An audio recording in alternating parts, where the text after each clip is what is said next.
दोबारा आपका खैर मकदम है। आप देख रहे हैं इलेक्शन वॉच। औरंगाबाद पार्लिमानी हल्के में जैसे जैसे चुनावी पारा चढ़ता जा रहा है, वोटरों के तासुरात भी खुलकर सामने आ रहे हैं। औरंगाबाद से एक से ज्यादा मुस्लिम उम्मीदवार खड़े होने पर भी अकलियतों में तशवीश का इजहार किया जा रहा है। औरंगाबाद में सेकुलर वोट मुंतशिर होने का बढ़ा अंदेशा। 4 मुस्लिम उम्मीदवारों की चुनाव में एंट्री। सियासी पार्टियों के ड्रामाई मौक़िफ़ से अक़लियतों में नाराजगी। औरंगाबाद पार्लिमानी हल्के में कांग्रेस एनसीपी की जानिब से सुभाष झांबड़ उम्मीदवार हैं, तो शिवसेना बीजेपी ने फिर से चंद्रकांत खेरे को मैदान में उतारा है। दूसरी जानिब इस बार एमआईएम और वंचित अघाड़ी भी मैदान में कूद पड़ी है और इम्तियाज जलील वंचित अघाड़ी के उम्मीदवार के तौर पर सामने आए हैं। लेकिन कांग्रेस के जिला सदर और अशोक चौहान के करीबी कहलाने वाले सिल्लौर के एमएलए अब्दुल सत्तार भी ड्रामाई अंदाज में चुनावी मैदान में कूद पड़े हैं। अब्दुल सत्तार ने पार्टी की इब्तिदाई रुकनियत से इस्तीफा भी दे दिया है और आज़ाद उम्मीदवार की हैसियत से पर्चे नामजदगी भी दाखिल कर दिया है। ऐसे में पहले ही कांग्रेस से बदजन अक़लियती तबके में कांग्रेस लीडरों की तुकबंदी से नाराजगी में मजीद इजाफा हो रहा है। औरंगाबाद के वोटर अब किसी कीमत पर अपना वोट जाया करने के मूड में नहीं हैं।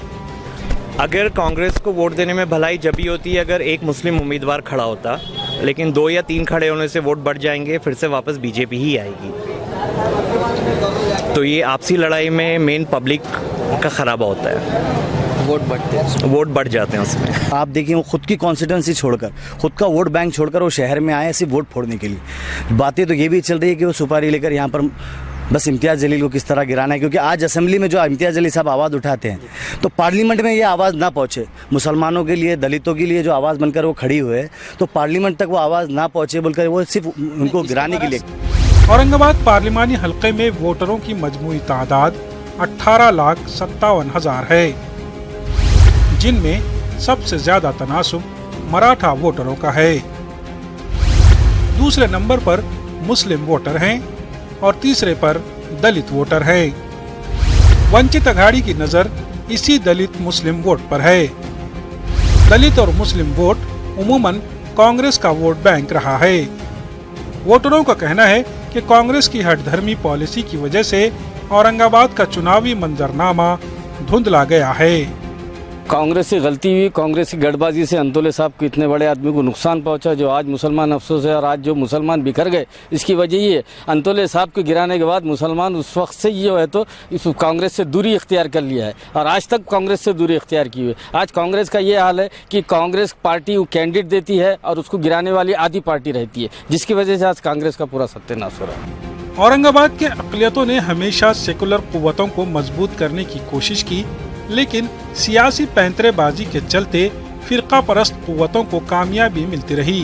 गुज़िश्ता 20 वर्षों से कांग्रेस और एनसीपी मिलकर भी औरंगाबाद की सीट शिवसेना से छीन नहीं पाए।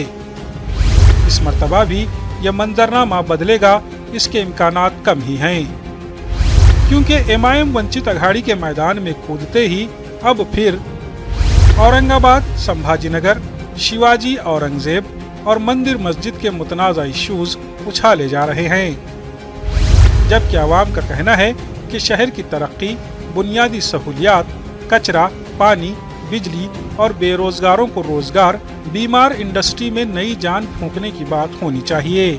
सियासी मुद्दा है कि हमारे पास 4,050 रुपये पानी का टैक्स है, दूसरे शहरों में 1,500 से 1,800 के 2,000 के करीब है और 6 दिन में पानी एक बार आ रहा है। 4,050 रुपये हमारे पास टैक्स है।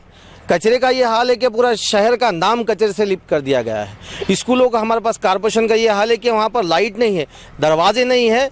अभी थोड़े दिन पहले देखा गया है कि हम किरातपुर में जो 2 नंबर स्कूल है उसके दरवाजे गिर रहे हैं स्कूलों के। कॉर्पोरेशन का ये हाल है, तो एडमिनिस्ट्रेशन के साथ साथ हमारे एमपी साहब भी पूरी तरीके से जिम्मेदार है। औरंगाबाद पार्लिमानी हल्के से 4 से ज्यादा मुस्लिम उम्मीदवारों ने पर्चा नामजदगी दाखिल किया है, जिसे देखते हुए वोटों का बिखराव यकीनी नजर आ रहा है। ताहम अभी कुछ कहना कब्ल वक्त होगा। न्यूज़ 18 उर्दू के लिए औरंगाबाद से अजहरुद्दीन की रिपोर्ट। आम इंतखाबात के लिए शुरू में अवामी मसाइल की बात करने वाली सियासी पार्टियों के सुर बदले बदले नजर आ रहे हैं। सियासी पार्टियों ने अवामी मसाइल के बजाय ऐसे मौजू को अवाम के जहन में ठोस दिया है जिससे अवाम के बेहतर मुस्तकबिल से कोई लेना देना नहीं है। आप देखिए रिपोर्ट, हमें दीजिए इजाजत। आदाब। आम इंतखाबात से अवामी मसाइल गायब, फिरकावाराना माहौल को किया जा रहा है खराब। सियासतदानों की गूगली से अवाम कंफ्यूज।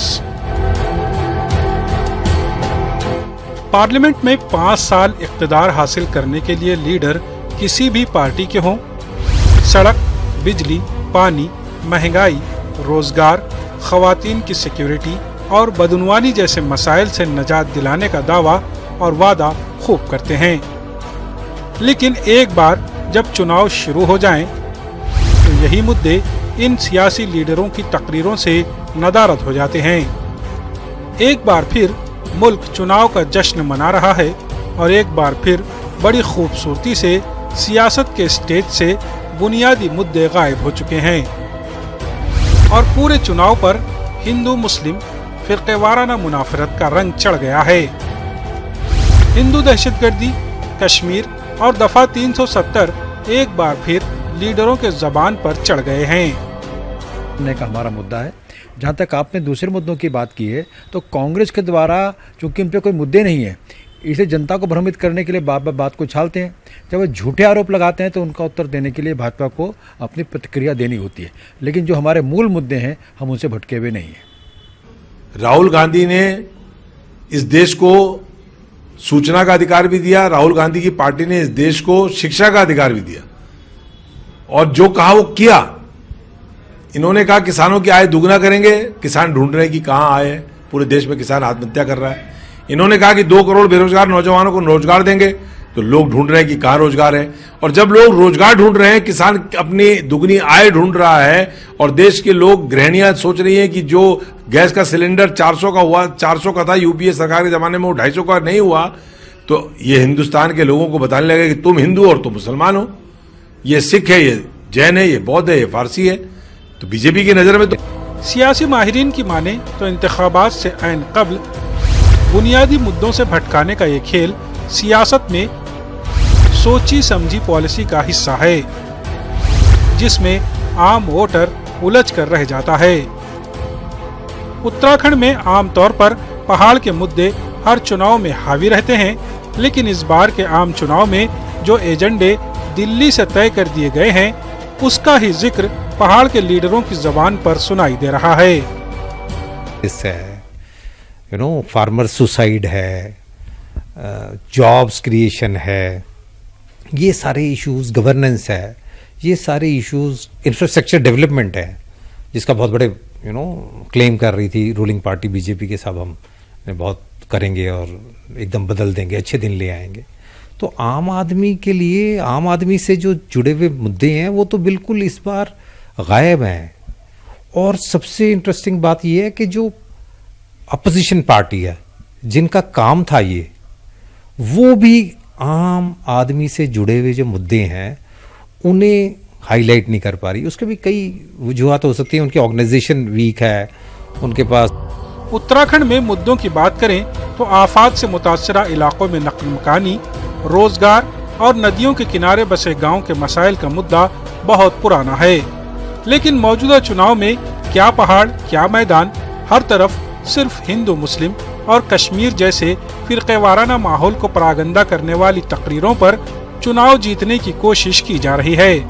दरअसल देहरादून में सियासी पार्टियों ने जो एजेंडा तय कर दिया, अब चुनाव उन्हीं के इर्द गिर्द सिमटता जा रहा है। न्यूज़ 18 उर्दू के लिए देहरादून से आसिफ की रिपोर्ट।